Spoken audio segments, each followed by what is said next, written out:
All right. We're back. Episode 8. One PC. Quick clap. Nice. Were you able to hear mine? Yeah. Okay. It's pretty well timed. All right. Let's get into it. What do we got on the agenda today? Oh, well, I forgot to mention what Graham and I were talking before we started the episode on what we're going to cover, and we fully overlooked the Hall of Fame game. Football is back. True. Football is back in July. Damn, it was, yes. right? Yeah. In July. Chargers took on the Lions and mollywopped them. I think it was 34-7 was the final They had score. some like interesting dudes playing in that game, like some really old dudes, but Harbaugh likes football and he'll give you a chance if you want it, I guess. I don't know. Yeah, I was so happy for it to be back. So yesterday I was at training camp in the morning, ate breakfast, had a small lunch, and then a nice nap, and woke up, was real hungry. Was like, all right, I got some leftovers. I got some leftover Tuscan chicken. I just got to make some rice, So, I throw the rice on because it takes a while. Fresh rice or reheated rice? No, I got a rice cooker. So I made some rice. I'm like, okay, like I'm hungry, but I can wait for the rice. Like it'll be worth it. Rice finishes. I go to the fridge, grab my leftovers, and they're gone because my dad accidentally grabbed them and took them to work instead of the other leftovers. So I was real angry. Had to go pick up some noodles. I was angry and I was hungry. Picked up some noodles and co. There's a word for that, I believe. Hangry. Yeah, I was real hangry. Didn't run into our boy Hugo at Noodles and Company, but shout out. Got noodles, got some food in my belly, and had some football on my TV screen, and all was healed. I was just so happy to hear the NFL theme song playing for the first time in 6 months, just about. But it's back. It is back. It's always one of those things where it's like I always feel like football season isn't gone for that long. Like right now, I miss football a lot, but I feel like it's a lot more because of like the kind of in like the spike in content of football that I'm getting because the season is upon us and like just seeing it is like fresh and exciting. But I feel like it's like getting shorter and shorter every year. Like the time between the last snap to the first snap, it's pretty awesome. But I think the season is also getting shorter and shorter every year. Really? A little bit. I think it's just the nature of getting older, man. Like, time goes by. Okay, relatively. Yeah. I was like, well, technically they've added games, but I know what you're saying. No, that's very true. That's very true. From like the moment that you realize it's football season, like somewhere between like week 1, 2, and 3, where you're like, let's go. Like you could either be the first like 8-hour session you put in on the couch, or like, I don't know. I feel like sometimes it's kind of like a little bit later. You have to remember that there's like football on every day.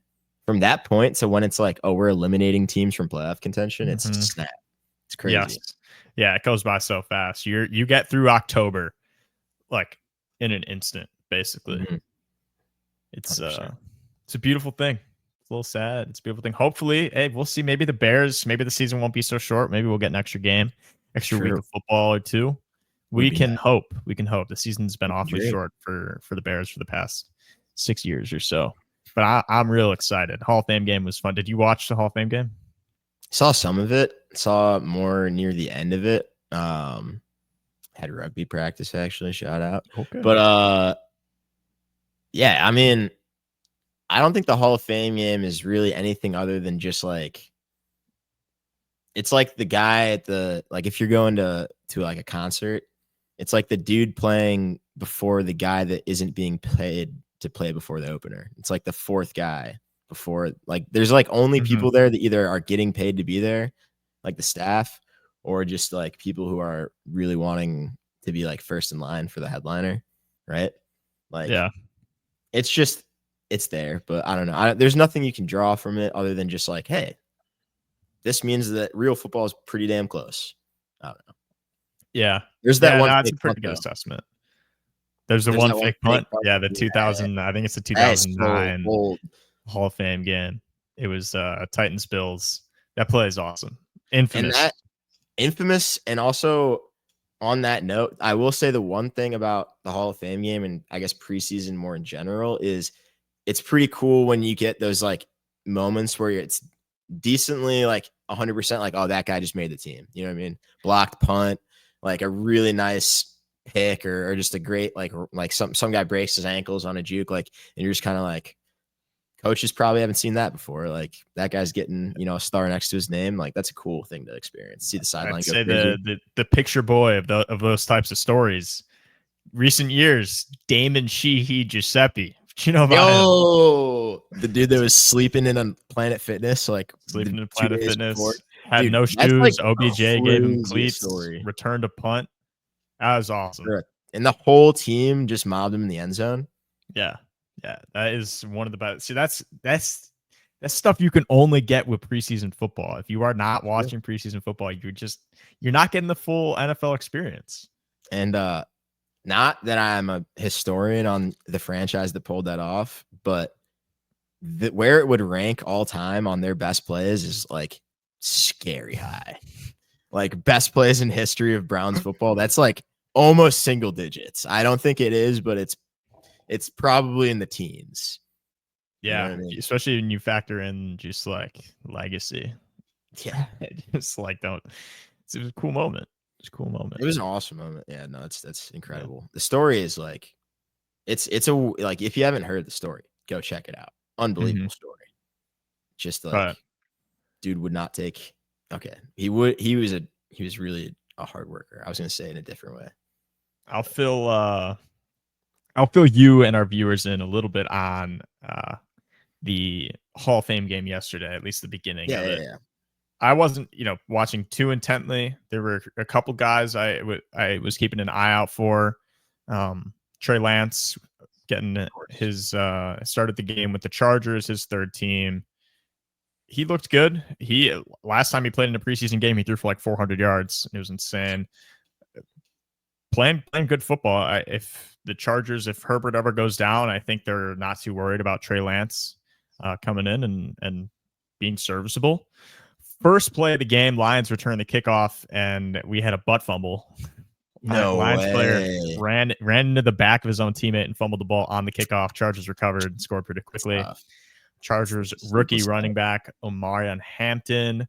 Oh, didn't see too much playing time. I want to say he was only in for a drive or two. I mean, that makes sense, right? Yeah, I think they sort of already know what they got with him. No point in putting him out there, risking him getting hurt in the Hall of Fame game. He'll probably get some more action in the next two games of the preseason. Normally by the third game, they start to just shut guys down fully. Right. The NFL debuted their virtual measuring system. Saw that. So, it will, sort of help out the chain gang. Chain gang is still there. For honestly, I don't know what reason, because if you're going to use a virtual one, it seems like that is going to be your best bet. They busted it out on a play that it did not need to be done. It was literally just like look what we did this year. Yeah, check out my new toy. Like, PCA, Hubs guy. Like sometimes he'll make a catch in center field that like the guy, like a guy maybe tags up from second and runs to third, but like he's not realistically going to try to do that. And PCA will just like hose one to third base. It just kind of lets you know, like, yeah, I can fucking do that. Yeah. Yeah, it was basically that. It was basically that. The guy, he got the first down by like a yard, and the NFL was like, we're just going to make sure he got it by that whole yard. And in fact, he did. It's going to be interesting to see how that comes into play this season. Yeah, Vegas. I don't know. We'll see. It's a weird technology because the way it works in soccer, I think it's the same technology they use with goal line. And the offsides one. You need multiple clear angles of the ball, and you use those angles to triangulate the location of the ball. In cases where it's a dog pile, you're just not going to be able to do that. So if they start to rely on it in cases like that, we might run into some problems. So we'll see. But so far, I think it's cool. It's a step in the right direction for the NFL. I think the more they can use tech to avoid, running into sort of, issues with like the Bills and Chiefs game last year, where with Josh Allen and that QB sneak, where it seemed like he got the first down, but they didn't give it to him. You can avoid that in the future, then hey, we're all for it. But that was just about it. I mean, I don't know. Lions did not look too good in their first outing without Ben Johnson. The announcers seemed to really hose on Ben. They were not too kind to his I don't know, his sort of participation and the impact that he had when he was with Detroit as OC. They gave a lot of credit to Dan Campbell. A lot of credit. And they didn't put up too many. They didn't put up too many points. And their backup quarterback is terrible. And Hendon Hooker looked no depth.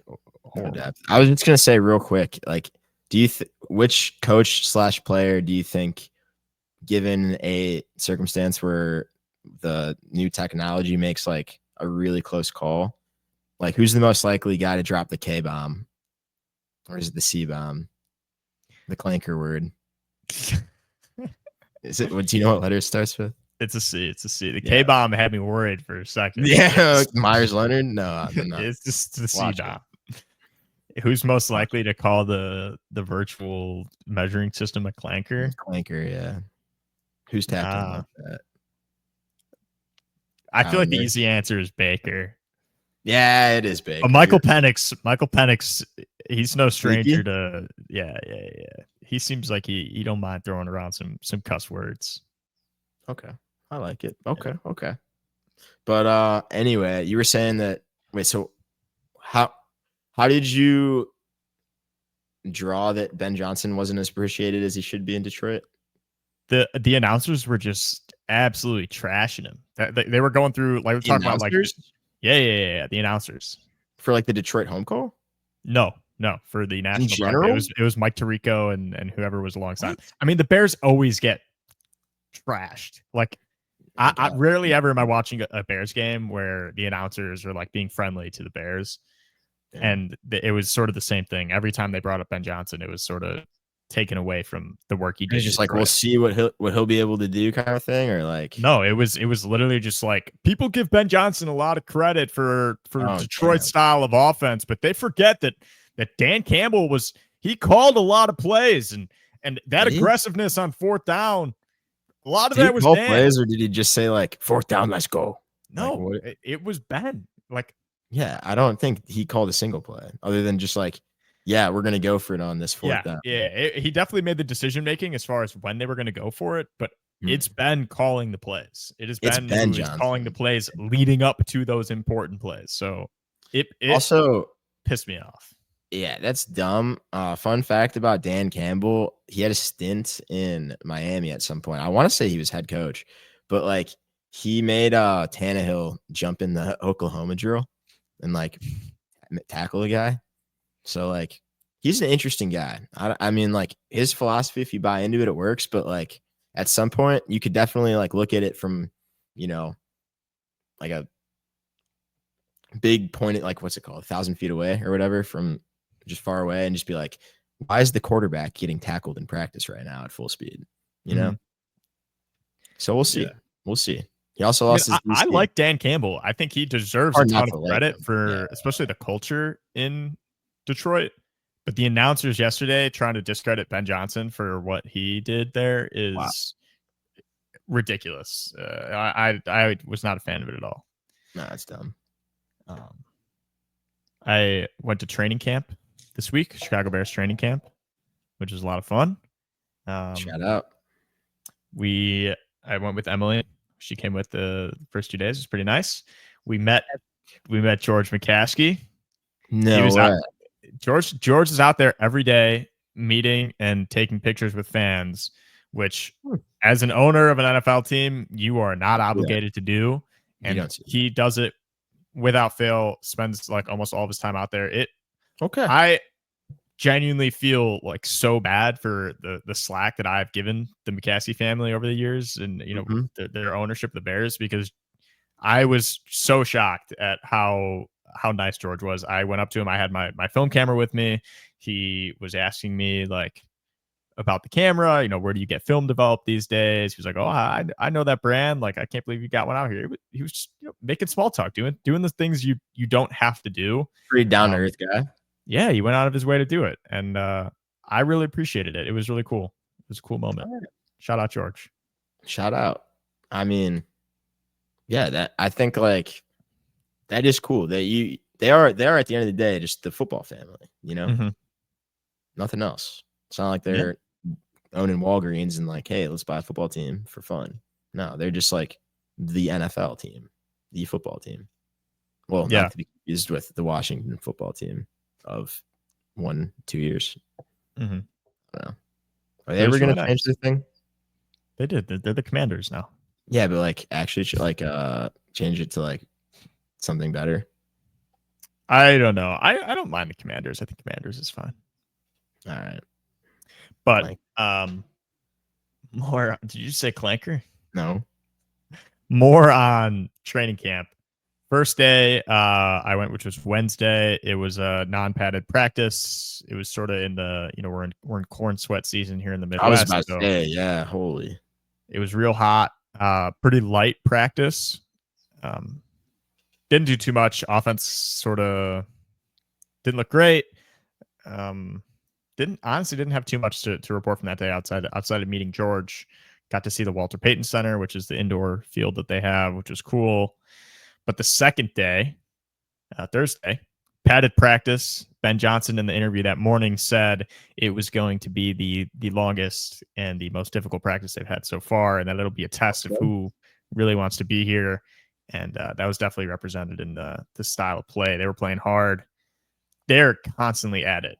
Like when you're in football practice in high school, like whatever, you sort of slug from drill to drill. Sure. There is no breaks. There are no water breaks. Like the trainers will run out water as they do like their little whatever meetings, talk about what can be improved. But for 2.5, I think it was a 2.5, 2 hours 45. They're going at it, straight going after it. It was cool. Caleb had one of his better days passing. Offense looked good. He had a really, really nice throw on the move to Olamide Zacchaeus. Saw that one. Who was playing well. But the star of the show was rookie wide receiver Luther Burden in his bright orange cleats. Dude's cleat game is on fire. He's got pink ones. He's got orange ones. It stands out. And he stood out on Thursday. He looked great. Was doing good in 1-on-1s, was doing good in 11-on-11s. He was all over the place. He was running with the second team offense and the first team offense. Everywhere he was making plays. Very excited. Very excited to see. Have to produce this year, so we're gonna need to see it. Love it. I think if he doesn't produce, it's not the biggest deal because the depth that we have at the wide receiver position. Like, I think, I think depending on what you get out of Loveland, I guess too. That too. And you've got Komet Loveland. Loveland's a horse, by the way. That dude's huge. He's huge. It's insane. I think if you don't get a ton of production out of Luther Burden, I don't think it'll be because he's not great. I think it'll be because Moore and Odunze have gotten have a steady role in Ben Johnson's offense. Okay. That being said, my expectations for Burden are way higher than they were a week ago when he was dealing with a hamstring injury and not practicing. Right. So I think he's going to be pretty good. Tape wise, I mean, it's all there. Whew. Yeah. I'm so excited. He might be the player that I'm most excited to see this year. I mean, I'd say it's between, I'm a Michigan guy, so Loveland's going to be cool no matter what, unless he absolutely sucks, which you won't. But like him and Rome, I really feel like are going to be fun to watch this year. Dude, people forget Rome was a top 10 pick. Like, people forget that Rome is the first wide receiver off the board in like 7 out of the last 10 drafts.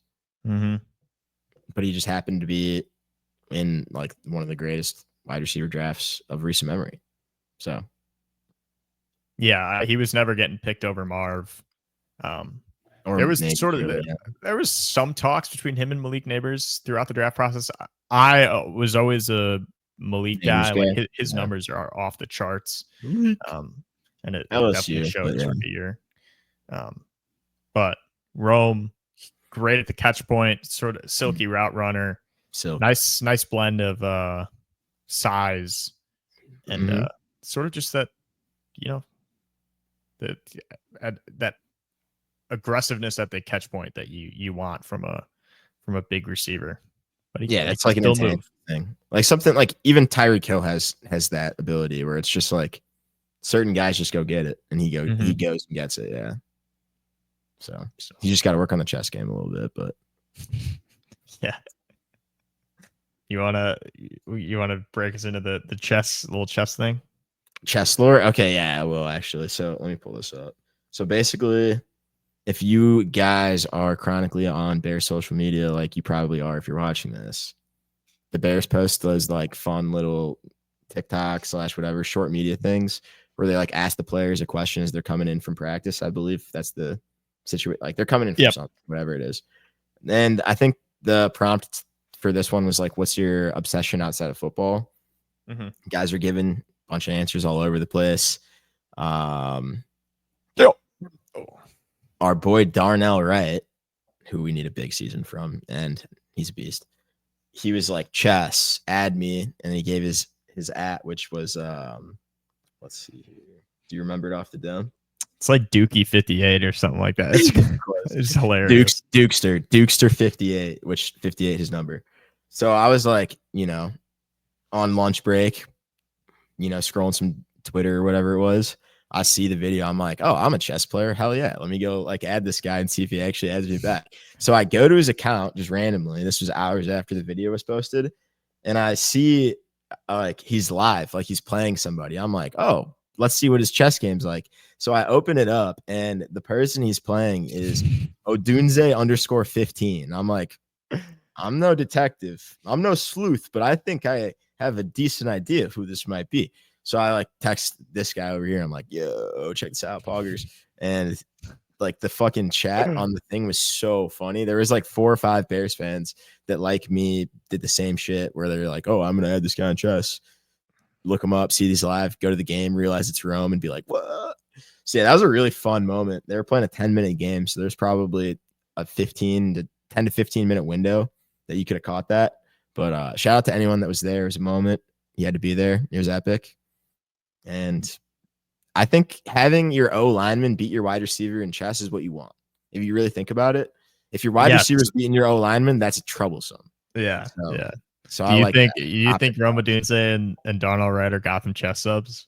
That was so funny. I saw at Michael Valenzano said that in the chess.com chat, which I don't know if the players saw it. I'm hoping to God they did, because if they're playing on like, they're probably playing on their phones, but I think it does like give you some sort of notification or alert. And I hope they got a good laugh out of that. But yeah, shout out Gotham, one of the better content creators in general. I think if you've played chess at all in the past, like since 5 years, came out. Yeah, literally. In the past 5 years, like you're going to YouTube and you're looking up how to play chess, and without a doubt, like without fail, you're going to come across Gotham chess. So they've definitely seen him, whether they're subbed or not, whether they're keeping up with the World Chess Championship videos Gotham drops. We'll see, but it'd be pretty cool. It's pretty awesome. I love chess, so I love seeing guys in the team playing it and enjoying it. They do suck though. Pretty bad. But hey, sub 500. You do. Yeah, what? I was sub 500 in my day. But pretty funny to know that we could pwn the Bears in chess most likely. Yeah. So, shout out us. Dude. But yeah, before people come at us in the comments being like, you're talking shit about Rome Odunze and Darnell Wright at their chess game. Like you're probably not even 300 elo. You're probably not in the NFL. Try 1300 rapid. All right. And you can add me on chess.com. You can add me. You can see my rating. I'm 1300. Put our chess.coms in your link tree. That's funny as fuck. Put the chess.coms in the link tree. Yeah, I'm 1300 rapid. I think 900 something blitz. Haven't hit 1,000 there yet. I think 1220 is my peak. Bullet. I'm sitting at like 1120 right now. Yeah, this guy's garbage. Well, our all-time record against each other is very close. I don't know who's winning. Maybe probably, but it's very close. I take a lot of pride in my chess rating. I'm a new age chess player too. I only started a few years ago. I was late to the game. The whole friend group got on it. Then I started to. I started to play. And I'm pretty sure. What can I say? I watch a lot of chess videos. Watched a lot of Gotham. There you go. A lot of poker videos too. A lot of poker videos. Poker's been coming across my my Instagram reels lately. So I might real quick. Top 3 poker personalities of all time. Go. Tony G, Easy. Daniel Negreanu. Okay. What? Phil Hellmuth. And it's kind of a normie take. It's kind of a normie take. That is a normie take. Out of those 3, just random Tony question. G. Who would Tony G? No. Let me finish the question, Michael. All right, fine. I got it. Out of those 3, who perchance mayhaps would do the best Jamaican accent? Now you'd think maybe Tony G, he's a British guy or he's somewhere in the UK. Hellmuth seems like it's a kind of a funny bit, but real ball knowers know Daniel Negreanu does a flawless Jamaican accent. Yeah, it's very impressive. It's very impressive. And not at all damning. I'm gonna give a shout out to Scott Seaver and Phil Locke. Phil Locke, that's who I like that a lot. But we're going personalities, so we're going a little bit for the entertainment personalities. Aspect. They're in the big cash games, I guess. The TVs and the cameras. I'm taking Tony G. Tony G's my Tony G's number 1 for sure. On your bike. Of course I lied. It's poker. Phil. Yeah, that's the go. That's so funny. Iconic. Poker's got some of the more quotable moments. Oh, absolutely. In sports history, if you consider it a sport. Ooh, it's supposed to. Good points. I think that Where would chess be considered a sport? Chess? Mm-hmm. Yeah, 100%. Okay. Shares a lot of similarities with football. I think that's why I love it. I agree. That's tactical. Yeah. Very. For sure. What else do we got? I feel like last week we had some nice hypotheticals. There's a lot. Oh yeah. There's a lot more headlines last week, but I feel like there's fun minutia this week. There is. There's a lot of little stuff. A lot of crumbs. I guess we can go with some more recent news, some stuff that came out today. Micah Parsons requesting a trade from the Cowboys. This has happened a lot in the past few years with players who are in contract disputes. They sort of request trades, and it's more of a negotiation tactic than it is a genuine request to be traded. But in Micah's case, he put out a pretty lengthy message on his Instagram today about not really wanting to play in Dallas anymore. It was not a simple request to be traded. It was it felt thought out and felt sort of finalized that his time in Dallas was over. As Bears fans now, it's sort of we're getting a little deja vu to 2018 when with Bears for Khalil Mack blow a 20-point lead to the Packers in Week 1 on Sunday Night Football. I just unplugged my headphones. A little technical difficulty, but I wanted to ask you, what would you be willing to give up to trade for Micah Parsons? So what immediate draft capital are we working with? I believe we have all of our picks for this year and the upcoming draft afterwards. So where's Dallas then? Where would they? I mean, their left tackle Tyler Guyton just went down for the year with actually that's wrong. Initial reports were that he tore his ACL, and then it came out that he had just fractured something and his ACL was intact. But they'd be thinned at pass rusher if they lost Micah. Well, yeah, but I don't think they would make it move to get a pat. I don't know. Do you think we can offer anything? It's going to just be a bundle of picks, right? It'll be realistically pretty much just picks from us that would be attractive to them. Do we have any assets that we're willing to give up that they would be interested in? I saw a tweet today saying, if you were to send Montez Sweat to the Cowboys, you save yourself $20 million in cap space. That's perfect, but that's not going to happen. I don't think it's out of the realm of possibilities that you. How similar are they though as pass rushers? Would the defense it's not a bad thing to add Micah Parsons to a defense, but assuming that Montez is probably one of the more important guys in the scheme, building backwards from a guy. I don't think they're scheme-wise, I can't really speak to it, but I don't think they're that different physically. Like, they're both hyper-athletic pass rushers. Sure. And I don't think, regardless, first off, Eberflus is the defensive coordinator in Dallas, has worked with Sweat before. Transition would be seamless. But he has no say, though. I think the sort of the importance, like how much weight you give to the scheme fit of that position is not that much. Like, I think if you get a pass rusher for a pass rusher, by the fact that you have Micah Parsons. Yeah, I know what you're saying for sure. Yeah, but even like, on Dallas's end, like if you're getting a pass rusher that can at least take Parsons' spot and be serviceable until you can use that draft capital to, get another guy. I mean, that would be amazing. Because it'd be pretty awesome. He's probably and Montez could have an unbelievable year and, whatever. But I'd say he's one of the only contracts that you'd look at on the Bears and be like, maybe not the best. Like, if you look at the Jalen Johnson contract, it's like, oh my God, how did we do this? But can you still hear me? Yeah, I can hear you. You good? Yeah.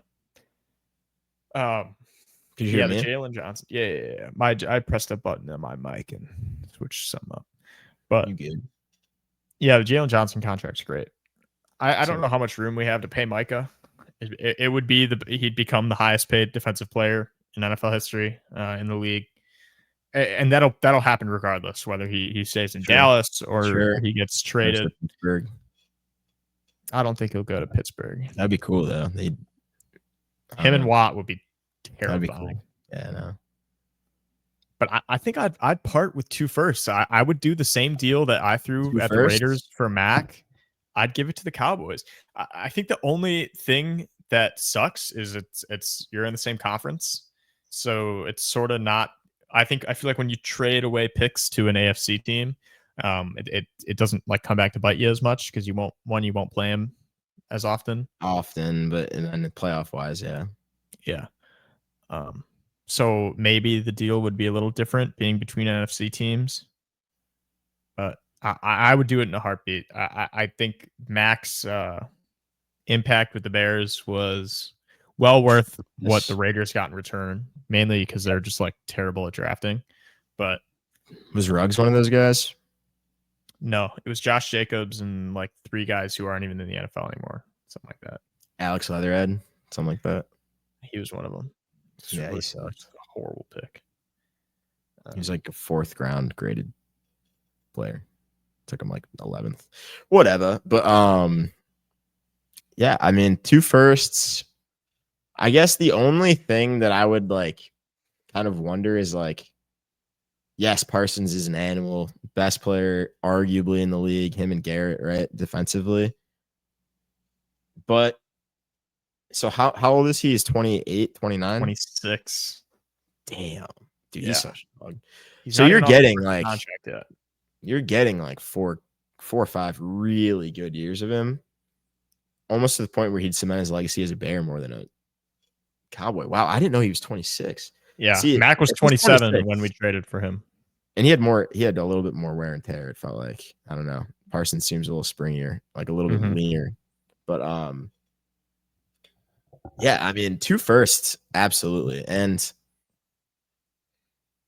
I mean, considering where the Bears will most likely end up over the next 2 years, I think the Cowboys could talk themselves into it, a lot. Like I don't know if they're projecting the Bears to be great this year, but I would say that a Bears 1st round draft pick is, decently attractive for next year.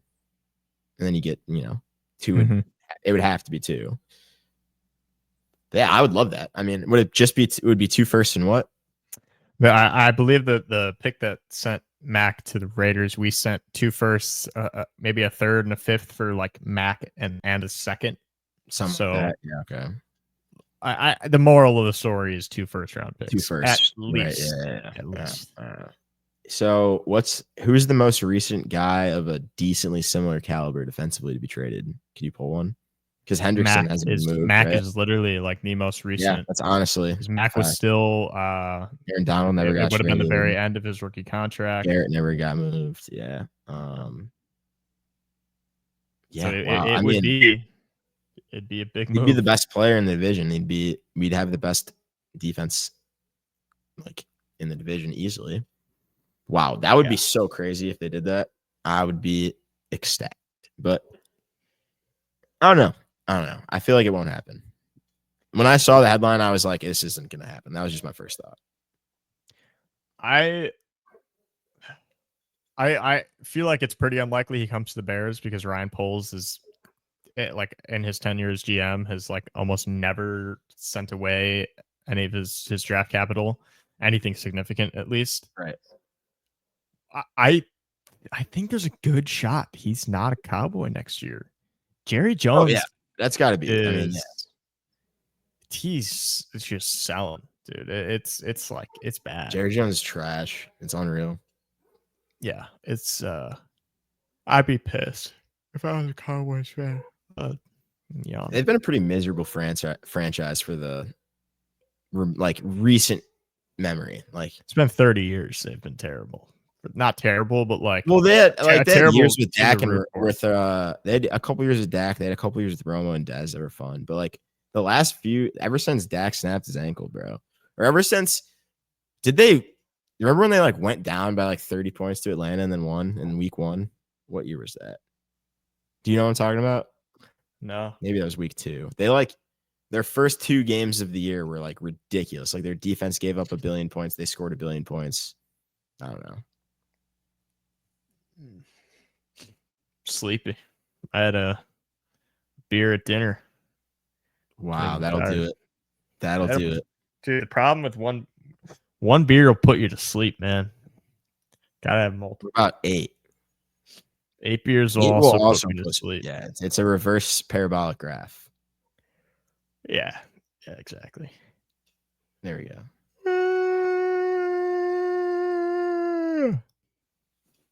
Who do you think has the highest chess elo on the Bears? Highest chess elo on the Bears? Given 1 month. I know who it's given not. 1 month. Yeah. All right, you give him 1 month. 1 month.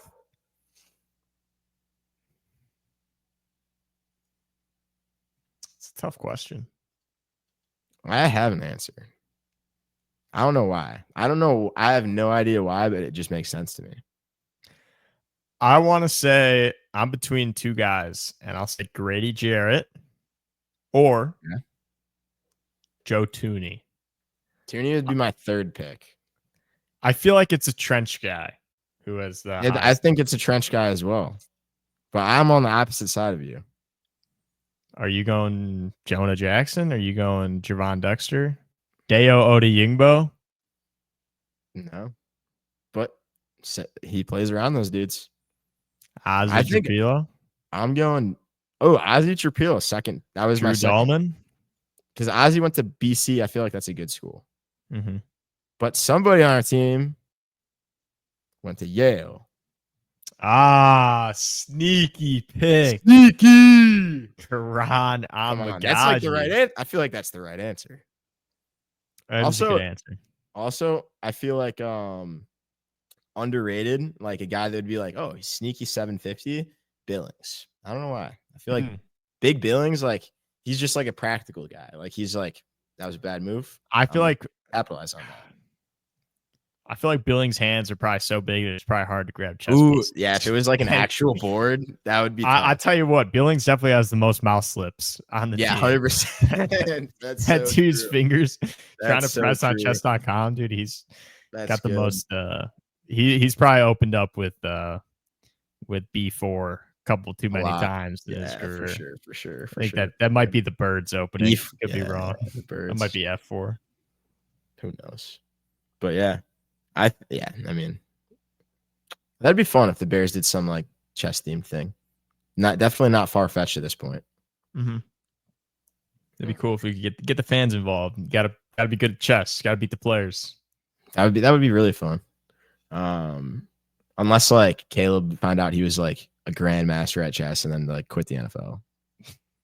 That would suck. Generational chess prospect.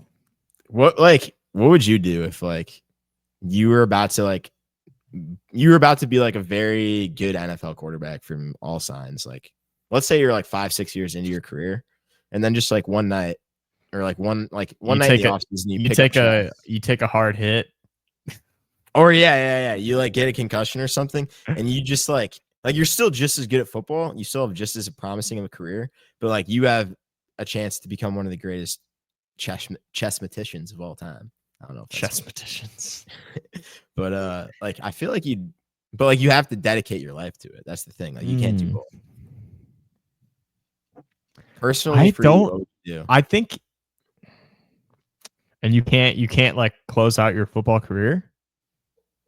No, you can, but then you'll just be like an average, you'll be like a international master level if you just because you'll lose like and you need the neuroplasticity of the new concussion. I think there's probably too much time given to the game and too much money to be made in football to give it up for chess.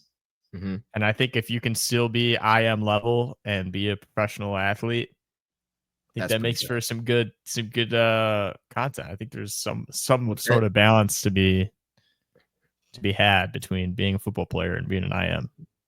Technically, you could say all IMs are professional athletes. I guess. You know, there's fewer grandmasters than there are billionaires. How many grandmaster billionaires are there? Probably zero, right? There might not be a single one. Wow. It's a pretty hard title to reach. So if you could reach grandmaster, you're one of probably 1,000, maybe a little more, but it's a high title. It's a good hypothetical. Yeah, no, it's a very high title. Unreal. What else we got? I threw a question at you over text message today. If you want to go to that. What am I looking for? Yeah, you got it. Touchdown. All right, so are we doing the ranking one? We're ranking 5 guys, or we're talking about the next gen of Jameis Winston's? Ooh, I hope there is a Winston's. A Winston's is when you get a second Winston's of Jameson's. Second Winston's, yeah. So, yeah, let's do that. All right, so who do you think will be the next instance of Jameis Winston? I think he's almost like he almost already has like an invite to like a seat at the table. The problem is he might be too good, but I don't think that'll be a problem. That's Levis. William. Dude, Will Levis is not too good to have a seat at Jameis Winston's table. No, I mean like projection wise. Like I don't know if like I just hope that he's not gonna be like you can't be a starting quarterback for the entirety of your career and sit at the Fitzmagic, Jameis, Gardner Minshew table of like funny guy, athlete, quarterback dudes. Blake Bortles, honorable mention. But Jameis is the poster boy. Jameis was decent for a little bit. Will Levis, dude, Will Levis's job is gone already. He's not a starter anymore. That is true. And he's like out for the season. That's a solid take. As far as next gen guys, I don't think any of them he loves to play too much too. Like he'll never quit if he has a potential job. I don't know if any of the guys from the most recent draft class, not this one with Cam Ward and Shooter, but the one with Caleb, Drake May, Penix maybe. He's one of those guys where you get him in front of a camera and it's true. Yeah, you never really know what he's going to say. But the rest of them are pretty, I don't know, clean cut. Sort of had that whole too much PR training to sort of get to exactly like Jameis Winston's level, whereas Jameis Winston is like super raw, like purely Jameis. Oh, dude, Jameis is so awesome. It's a tough one because I don't know if there ever will be. I think the answer is there might not be another instance of Jameis Winston's. I hope that like he should go into the Hall of Fame as goofiest athlete. Like we got to find a reason to put him in the Hall of Fame. Not as hard to make the Hall of Fame in the NFL for a random thing as you might think. S. Jaden Daniels. Just kidding. But segue. I give you 5 quarterbacks whose careers are very much to be determined at this point. And to be honest with you, I really like all of them. And I wanted to ask you where you think they're going to fall 20 years down the road when their careers are pretty much all done. Give me a quick click. Clip Farm. Give me a quick rank these 5 quarterbacks based on how good you think their careers will be. Was that solid? Yeah, but you got to. You want to use yours or do you want to use mine? No, I'm I'll not. ask yours. That's for the committed listeners who are 45 minutes in. Chat All clip right? that. All right. That's podcast. Do you want me to say your name or how does that work? You could always add. No, you just gotta ask. Just rank these 5 guys. Michael. Okay. Rank these 5 guys on how you think their careers will end up. Caleb Williams. Cam Ward. JJ McCarthy. Drake May. And JD5. Okay. I immediately want to say I'd say my bottom 2 are between JJ and Drake May. Okay. Which I think that's fair. I'd say if we recorded this 2 weeks ago before training camp started, I would have put Cam Ward at 5. No qualms about it. Agreed. But some clips have been coming out of training camp of Cam Ward dealing and slinging that football, making some really impressive throws. Dude, he wants it. Did you see the clip of him talking about his dad? People were asking him, like, there was a question about his work ethic, like in a post-game interview, because apparently he's been like showing up at 5 a.m. to the facilities. And he's like, my dad got up every day at 4:30 for a job he didn't want to do. Like, least I could do is get up at 5 for a job I do want to do. It's like, dude, all right. That fires me up. That fires me up. That is awesome. Yeah. So, okay, I'll put Drake May at 5. Okay. And that's mainly because I'm not like all that bought in on what the Patriots are doing right now. I think Mike Vrabel is fine, but I don't think it's who's the best quarterback he's ever coached? Tannehill. Like, who was he developed? No, it's not so much that it's more so it's that the Patriots don't run a system that like celebrates quarterbacks. So I think that May playing under Vrabel doesn't necessarily give me that much confidence that like he's going to have a better career than the other 4 guys in this list. And I'm going to go JJ next, which sort of, I guess, counteracts what I just said, because he's playing in like arguably the most quarterback friendly system. He is with Kevin O'Connell, but I just am not sold on JJ yet. I think fair. There was a lot that I saw at Michigan that had me worried. I think they didn't ask him to do all that much at Michigan, and maybe that was because they were a really good team otherwise and they didn't need to. But I think you can make that argument. There were a lot of games where I was like, okay, why aren't we letting JJ throw the ball a little bit? This is a guy who's going to the NFL. Yeah. No, I think even he would agree with you if you asked him that, to be honest. Knowing JJ very personally, like I do. But probably. Yeah, but like I think the thing about the Vikings situation that's kind of interesting to me is like you said, maybe the most friendly quarterback environment. Do you think that makes his projection or his like tenure there more or less secure? Meaning like if you know you have, you know what I mean? Like if you know you have such a good quarterbacks coach in O'Connell and JJ's playing like at a level that is easily upgradable and you know you could plug anyone else in there and they're just going to kill it, like he probably has to play pretty well to keep his job, you know? Yeah. Let's revisit that in a sec. I'll finish going through my guys real quick. Number 3, I'm going to throw Cam Ward there. Yep.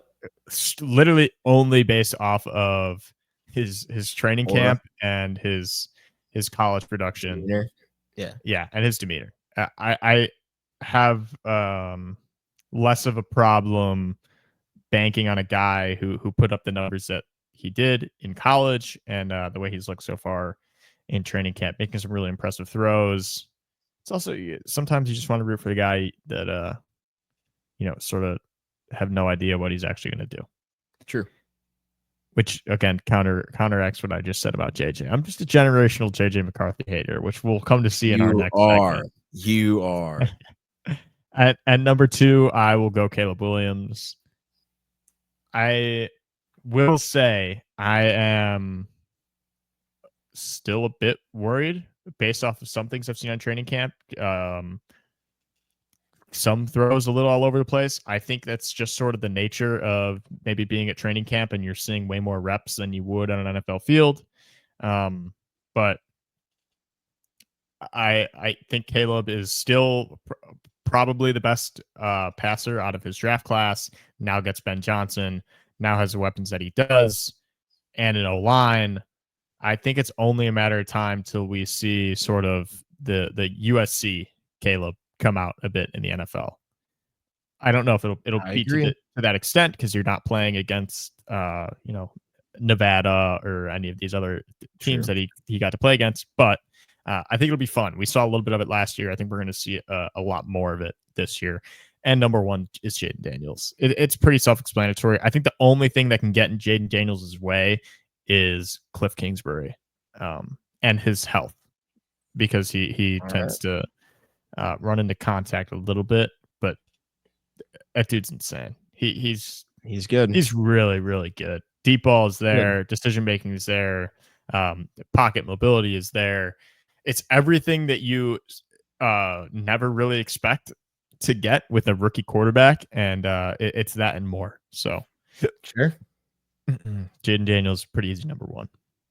All right. But back to the JJ thing, whether or not being with Kevin O'Connell is sort of more of a risk to his career or less. I think it's more. I think the same thing can be said for Caleb.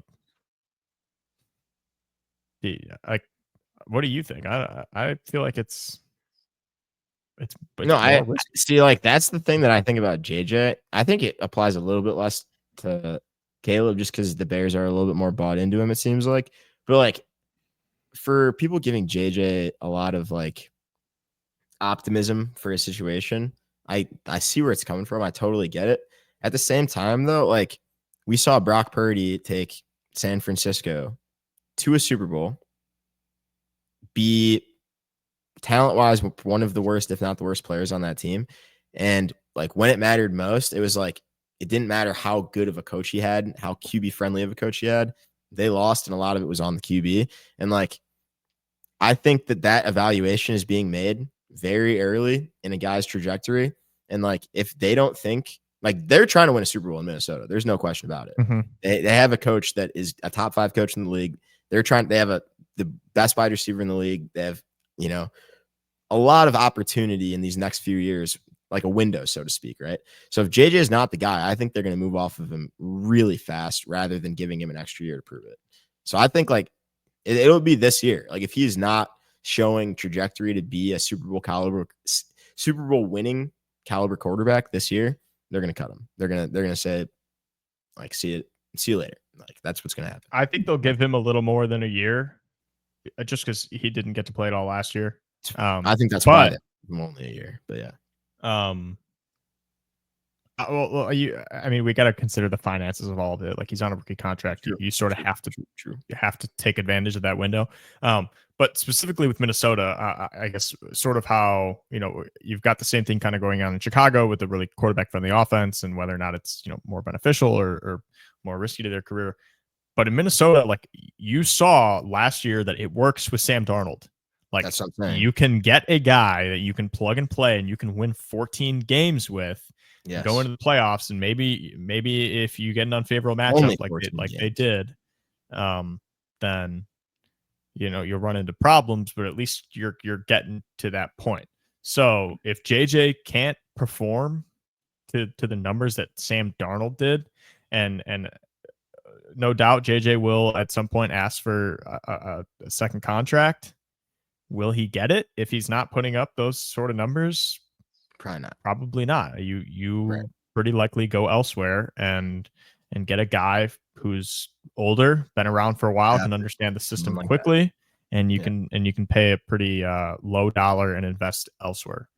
Yeah, no, for sure. But yeah, I mean, I think JJ is going to be a stud. I think he's going to be good, but I do think it's got to happen real quick. So, speaking of JJ, the topic of JJ McCarthy, I want to revisit the play that JJ made in Rose Bowl against Alabama on a double pass, catches it with one hand and gets to throw off under pressure to I think Roman Wilson.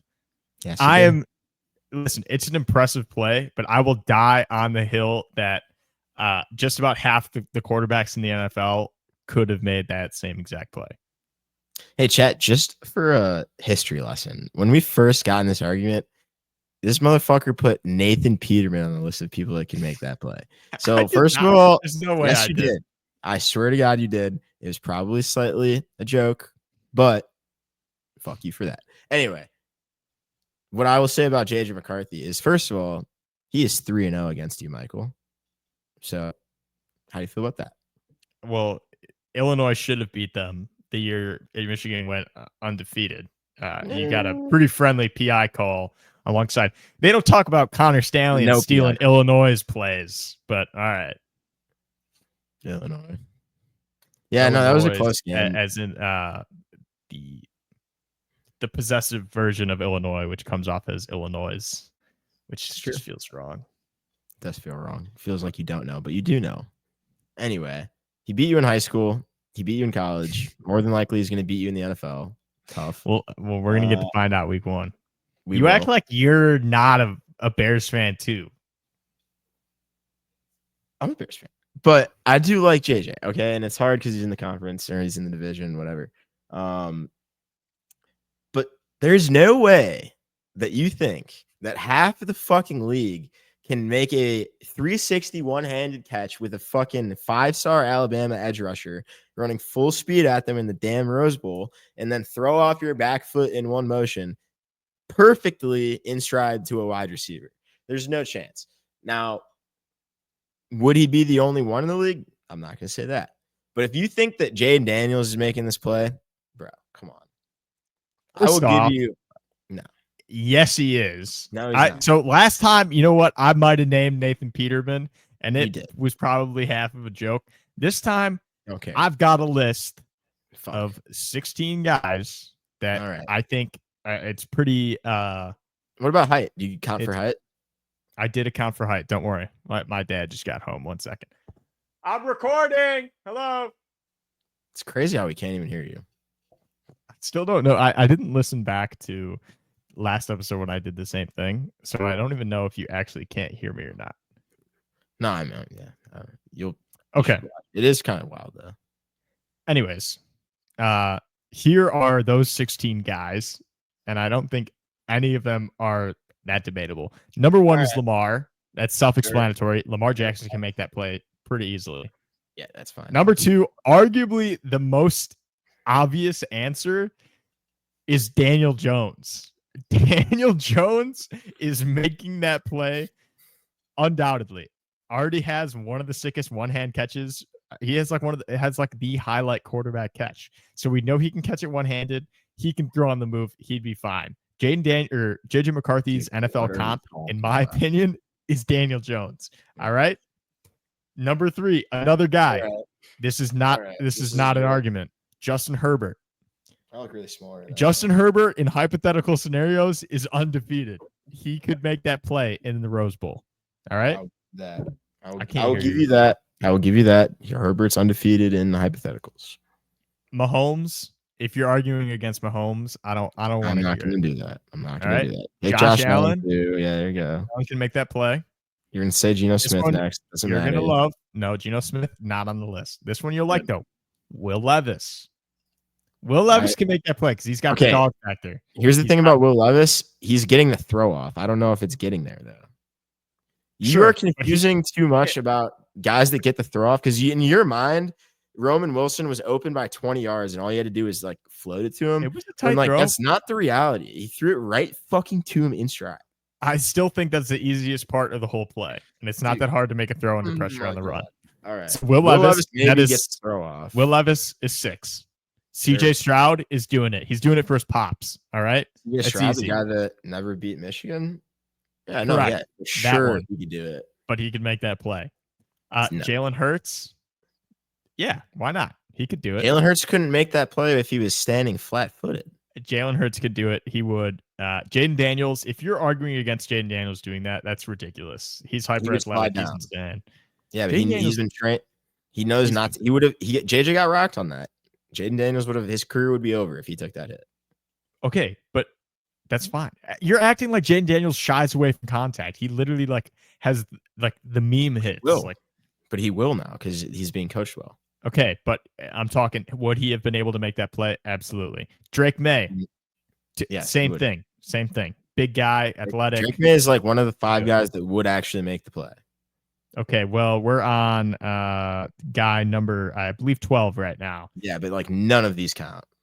I would argue that almost all of them do. Justin Fields could make that play. No, he wouldn't. Yes, he could. No, he wouldn't. He wouldn't. Justin Fields. The only reason Justin Fields wouldn't be able to make that play is because he wouldn't throw the ball. Like he would just hold on to it. He would just not. He would just not make the throw. But could he make the throw with that accuracy? Sure, absolutely. Anthony Richardson. No. Yes. No. Stop it. Anthony Richardson is like 6'5", 245, and can throw the ball 80 yards in the air. No, he can jump up and catch it with one hand and make a throw under pressure. That's where you're wrong. He has a fucked up AC joint, can't lift his arm very high. He's fine. We're taking healthy Anthony Richardson. Healthy Anthony Richardson. Okay, fine. Yeah, fine. We're taking it. Fine. We're taking it. Bo Nix, dog factor. This is okay. Listen. Are you fucking kidding?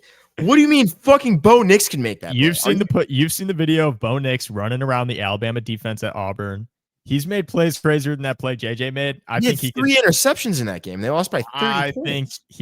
I think he could make a grab like that and make a throw over who I believe was Dallas Turner. Yeah. Caleb Williams. If you disagree with that one, you're not a Bears fan. I agree. He would be able to do it. Michael Penix, absolutely. The only problem is he's left-handed, so it might be hard. And the last one, I don't like putting this guy on there. You don't like putting this guy on there, but I think he could do it. In his prime, Jordan Love. I think Jordan Love could pull it off. Oh my god! This is the only one I'm not confident in. It is unreal the lengths that you would go to be a JJ hater. That is crazy. Bo Nix, you're gonna be sitting. Bo Nix can do it, 100%. Okay. He could. No, he wouldn't. I don't know. I don't like Bo Nix. I don't think he's very good, but I think I could make a pretty good argument against like at least 10 of those guys. I think there's like 8 guys that could do it. Okay. Nevertheless, it's an unbelievable play. It's an awesome play. It's a dope play. For sure. JJ has a history of making huge plays when they need to happen. He has a huge history of throwing interceptions on the first play of the Rose Bowl too, but it's fine. Did he though? Was it out of bounds? Is that what it was? Yeah, it was fucking out of bounds, dude. Yeah, he threw it right at him. He threw it square in his chest. It was a miscommunication. Sure. He led a fucking 80-yard drive to win that game. His 2 best games of his career are in the Rose Bowl against Alabama and against Ohio State in his first game against Ohio State at Ohio State. So I still think all those guys could make that play. I think I am not that far off from being able to make that play if you give me enough tries. Okay, well, yeah, I could do it, but that doesn't mean that fucking Bo Nix could do it. I think it does. No. I think you give him enough time, Kirk Cousins might be able to pull it off. Dude, Kirk Cousins, no. Because the ball is going over his head. I didn't even mention guys like Kellen Mond. Kellen Mond can do that. Dude, 100%. What are you talking about? Dude, this is you're sleeping on Kellen Mond's athleticism. Trey Lance, dude. I don't even want to talk about this anymore. This is pissing me off. What about Jameis Winston? All understand. Jameis Winston can do it. 100%. Throw it to the defense. Jameis Winston would throw it and it'd come out of his hand on the backswing. Yes, it would. Correct. Mariota, easily. Yep. Throw it to himself. Yeah, exactly. QBs should throw to themselves. Have we talked about that? We have not, but we're going to. Because that TikTok did numbers. That's one of my better TikToks. I'm pretty sure I gave you that idea. I'm pretty sure that was something out of this guy. I'm pretty sure that I came up with that because of rugby, but I don't know. I don't think so. I'm pretty sure. I think it's. I'm pretty sure you could like keyword search your text with me, and then we could find our conversation on that. I think this was something that we had spoken about, like watching a game together. Maybe. I definitely can. I'm taking all credit for it. I'm also claiming credit for it. Well, I mean, unless you agree that almost all these guys could also make that play that JJ McCarthy made, because it's impressive, but not that impressive for an NFL quarterback to be able to do. Chat, is he for real? Dude, there's no way you're being serious. Like, I am. I'm 100% serious. I don't think that play is that crazy. I don't think you understand that, like, you're getting run at full speed by a very scary human being, and you have to turn your back to them to make the catch. That sucks. I don't think that's that crazy. I mean, whatever, man. Sure, maybe a couple of these guys make this play, but are they making it in JJ's situation when they need to in the biggest game of their life? Like, for this to be a fair comparison, this has to be a game, like a pretty big game for these players too. Yeah, I think a lot of these guys could do it. I don't know, man. How about this? Here's some guys who I think cannot. There's no shot that they'd pull it off. Okay. All right, Dak Prescott's not doing it. Nope. He's getting hurt. Russell Wilson, not doing it. Not at his age. Too short. Kyler Murray, too short. Stafford, not mobile enough. Wouldn't even Gino, yeah, not mobile enough. Gino's got heart. He'd go for it, but I don't think he'd be able to pull it off. Sam Darnold, he's catch the ball with 2 hands. Sam Darnold's tipping the ball to the defense. Yeah. Jared Goff, self-explanatory. He's catching the ball with 2 hands. I think Davis Mills maybe could, and I'm dead serious about that. Okay. Sure. He's got a long neck. I hope that one day happens in some way, get to talk to JJ McCarthy, and I get to bring this up to him and just make fun of you and be like, JJ, like, I think we have a love-hate relationship with this guy. You froze. Can you hear me? Yep. This is like 6-7 years from now. But fuck. This is gonna be us. To be like, and we have a love-hate relationship with this guy, but we're now welcoming on 2-time Super Bowl champion JJ McCarthy. JJ, welcome to the podcast. And he's gonna be like, fuck you, Michael Von Zahn. You're a piece of shit. And I'm gonna be like, yeah. No, that's how I know some bullshit, because he's a 2-time Super Bowl champ. Maybe as a backup for somebody else. So bogus. I want JJ to be good, but I don't want him to beat the Bears. Oh, Tyrod Taylor. I forgot to add him. He can make that play. Tyrod Taylor's not in the league. Yeah, he is. You can't take hypothetical Tyrod Taylor. He's the backup for the Jets right now. Shame on you for not knowing that. Are you serious? I swear to God. That's fucked up. Wait, is he really? Yeah. He was backup for the Giants last year, and he had some good plays. I knew that. I mean, sure. Tommy DeVito. Shout out Tommy DeVito. Tommy DeVito, close, but I'm not giving it to him. It's close. It's close. Kyle McCord, I'm not giving it to him, unfortunately. Kyle McCord's pretty good. I like Kyle McCord. I actually really like Kyle McCord. Like a lot. You think you can make that play that JJ made? No, but I think he can make every play that Will Howard can make. So Will Howard might have been able to do it. Dude, oh my God. Talk about the opposite. No, because you know what would happen? Will Howard needed his best game against Michigan to win somehow, even though I don't know how that happened. And he sucked. Threw 2 picks, picked in the red zone. Like, what a loser. Oh, he played Deshaun Watson. National championship. Deshaun Watson can make that play. Kenny Pickett, too small of hands. Can't make that play. Ooh, it'd be kind of a cool scenario to play out. Like, let's say that you're calling a game play-by-play, right?